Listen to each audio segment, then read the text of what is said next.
Hey YouTube, what's up? You're with Got That Funk, and it's time for me to wrap up my session of answers and questions in the 5 questions challenge. This is going to be a video to 3 users, all of whom just happen to, by coincidence, be theists. Well, it's not by coincidence. I decided to do it that way so that I could ask them different kinds of questions to the kinds I've asked everyone else. I've got the same 5 questions for all 3 of these people, and I'll be answering Bossman103, Snakebit Goat, and my friend American Wayne. So, Bossman, how you doing? Let's start off with your questions. First of all, Bossman wanted to know if I could meet any 3 people in history, who would they be and why? Well, I'm not sure. I think for sure I'd like to meet Gandhi. Um, I've got a lot of respect for the historical figure of Gandhi, and I would like to know just how well the actual person matches up with that figure. I would also like to meet Thomas Jefferson, but I think I have to cheat a little bit here and say I would like to meet Thomas Jefferson when he was about 24 or so. I think that's how old he was when he wrote the Declaration of Independence. I would love to meet Thomas Jefferson then, before the United States was formed. And then I'd like to skip forward about, 30 years to after the point in time when Thomas Jefferson had been president of the United States. And I would like to compare the younger Thomas Jefferson with the older Thomas Jefferson and sort of study how disillusioned he may or may not have been as he got older. I would really very much like to talk to him after he was president, but just as much I'd like to talk to him way back before the country was even really born. So I'm not sure if that counts as 1 person or 2 people, so I'm going to pretend it counts as 2 people because I kind of think it does, even though it's just one human being. Right, question number 2. Do I believe that alien beings exist? Well, by that I hope you mean on other worlds besides Earth. I very much doubt that interstellar travel is possible, um, uh, in the conventional sense anyway. So I don't think beings have visited here from other worlds by transversing the abyss. But there may be other means. I don't know. I really have no opinion to the veracity of claims to see aliens here on Earth. But whether or not I believe there are aliens elsewhere in the cosmos, I think it's more than probable. And the reason I say that is because even if abiogenesis is the only means by which life can be created, even if that's true, and even if the odds against it happening were, I don't know, 100 trillion to 1 against, those odds are still covered in the vast, vast, vast universe that we inhabit. So yeah, I definitely think there are other life forms in the cosmos somewhere. I wouldn't like to guess at all, really, how abundant life is, and how abundant intelligent life is. It does strike me as a natural part of evolution, but that's just a bias because we have it here. Anyway, that's my answer. Question number 3. What is the best moment of your life? Well, boss man, I'm going to cheat a little bit. I've said many times in videos that the pinnacle of my existence was when my daughter was born. She's my first child. But since you've actually phrased this, what is the best moment of your life? Well, is in the present tense, and quite so, boss man. I like that, actually. The best moment of my life is right now. Now is the moment that I'm actually taking a breath. Now is the moment that I can appreciate things. Now is the moment that I can contemplate my future, think about my desires, feel pain, feel love. Now is that moment. So now is almost always the best moment in life. Just a way you might like to look at things from time to time. It helps me. Right. Question 4. Do you have any goals for the future? Well, as a matter of fact, I'm actually contemplating possibly getting married again. I also don't want to stay in this part of Cornwall forever. I am looking forward to fucking off around a year or so's time.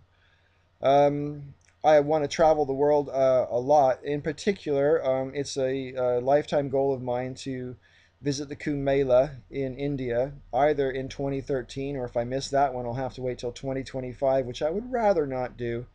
But we'll see how events unfold. I'll leave a link to a Wikipedia page about the Kumbh Mela. The Kumbh Mela it's a spiritual gathering in India and it's the largest gathering of human beings on Earth. I think at the last big Kumbh in 2001, there was something ridiculous like 32 million people, all in the same place at the same time for the same reason. And I want to know what it feels like to be part of a crowd that big. So yeah, the Kumbh Mela it's a non-negotiable thing I have to do with my life. Question number 5. Do you believe that theists are delusional? Yes and no. I mean, technically, a delusion is defined, I think, as belief in something without evidence. So, I think that technically you could make a case to say that theists are delusional, at least as far as their believing in God is concerned. But I don't think people who believe in God are necessarily insane or crazy or anything like that. I mean, you can get crazy people who believe in God, of course, but you get crazy people who don't. Um, belief in God doesn't make someone crazy or not all by itself. So delusional, technically, according to the definition, yes, but delusional in the sense that they're insane now. Of course not. Not for that reason alone, anyway. Okay, boss man, end of the video. I'll have the questions for you. Now, next up is Snakebit Goat, who asked me number 1, do I think that atheists put God in a box and try to humanize him? No, I mentioned this to you before in a comment on one of your videos, but I think it's theists that try to humanize God, in particular Christians.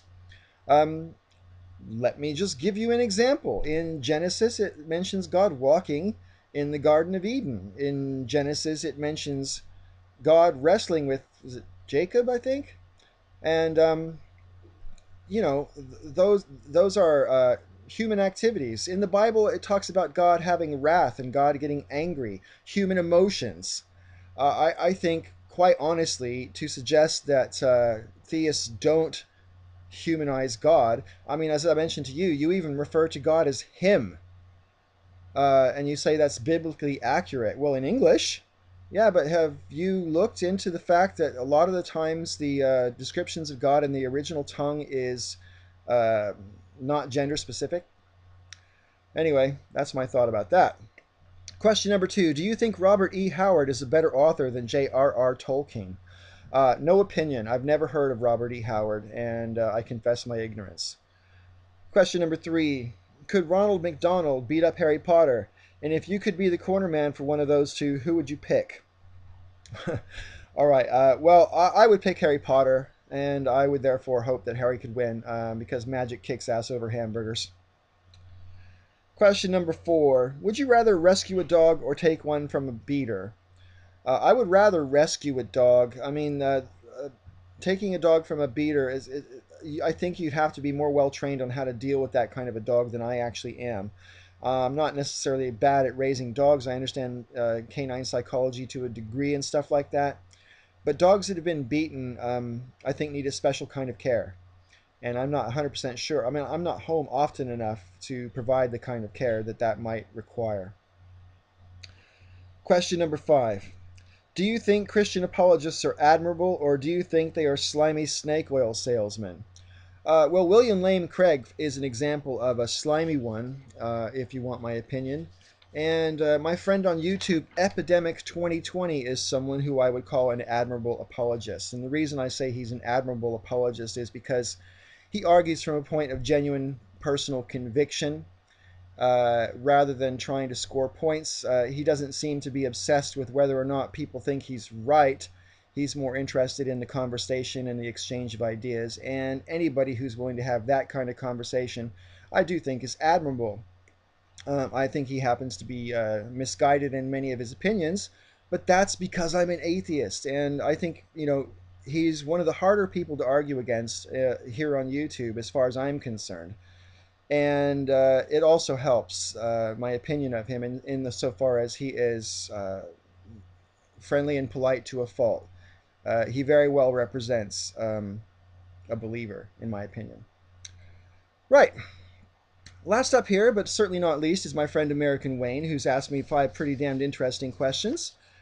And let's just get into it, shall we?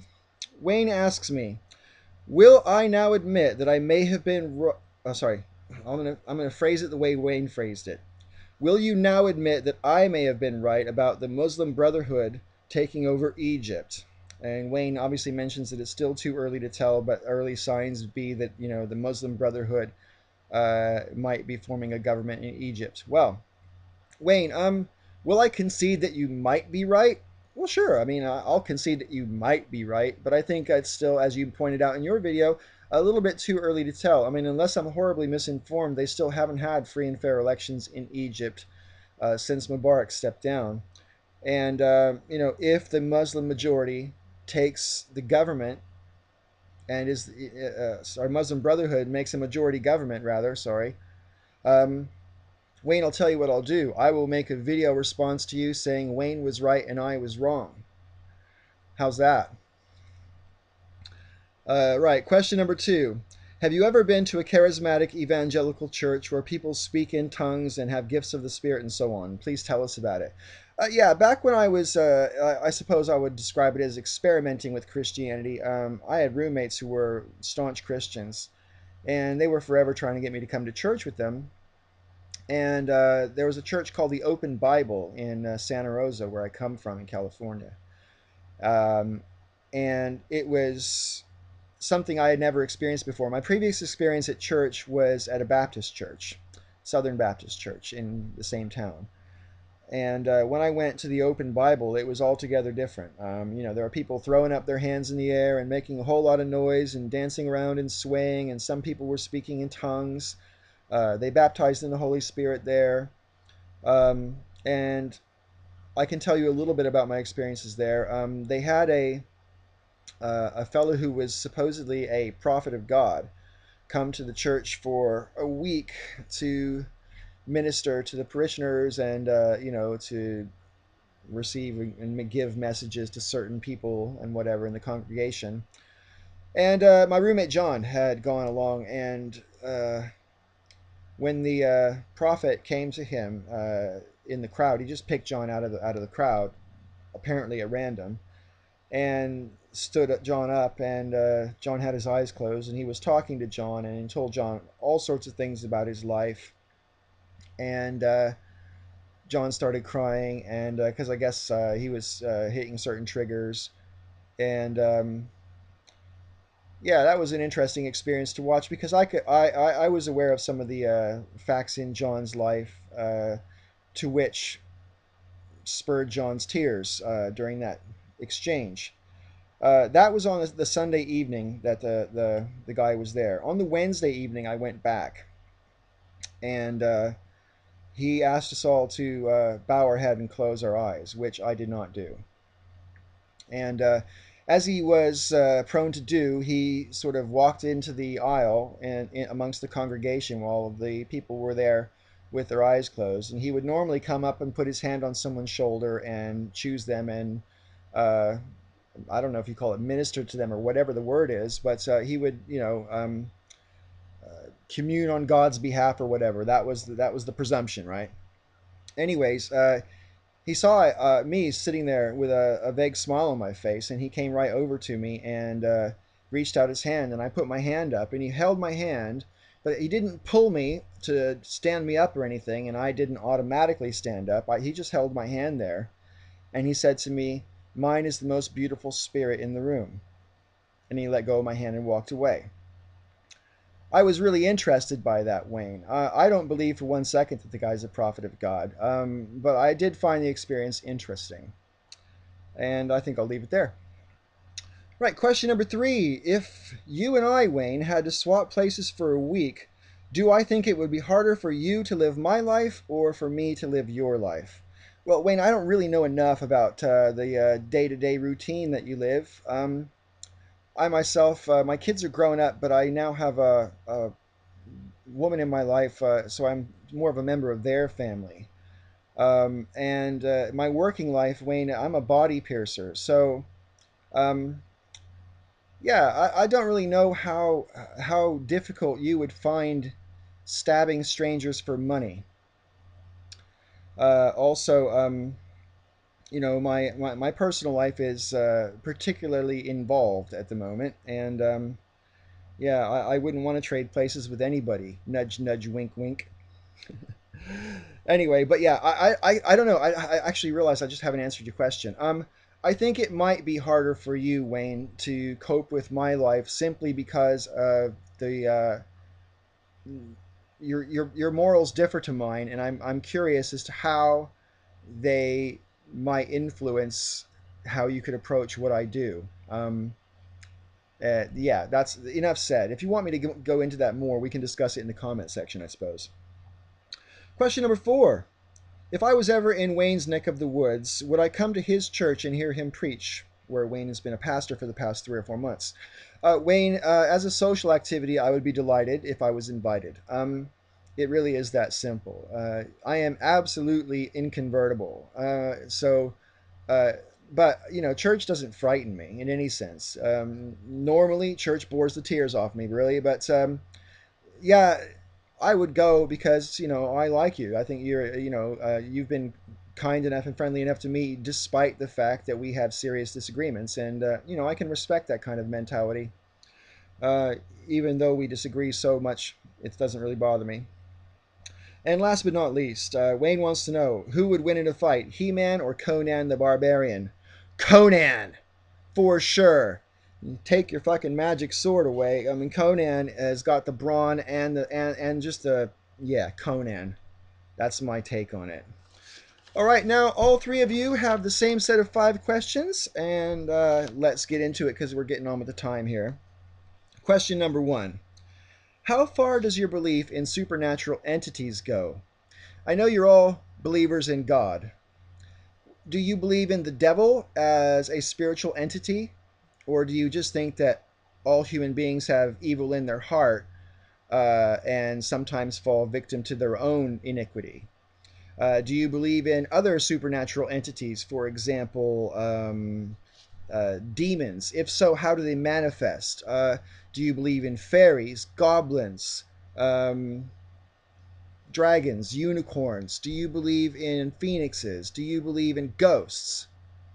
Stuff like that. I'd be very far. As a sub question to that, so how far does your belief go? It's not really a sub question, it's just a fleshing out of the question.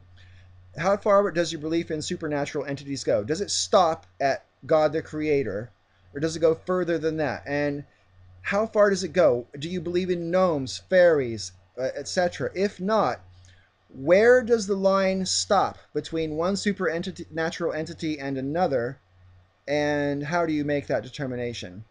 I mean, why are some things on one side of the line and other things on the other side?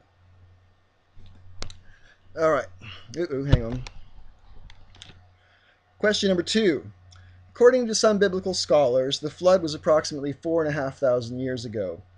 If you had a chance to go back in a time machine to 3200 BC, 700 years before the flood, with a digital camera and other recording equipment, and were guaranteed to be able to return to the present time unharmed, would you travel back in time to the Eastern Mediterranean and show us how people lived?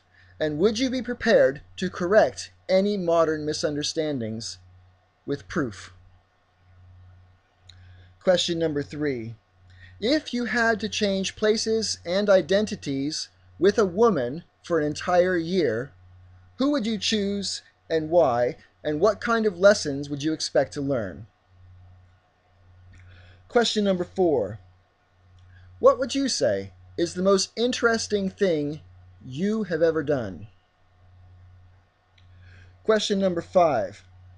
What are your thoughts on pantheism? And what do you think about people who subscribe to it? That's all I've got, people. Thank you for watching yet another long video, and I want to thank everybody for their video responses to these challenges. Until next time, may all your ups and downs be ups.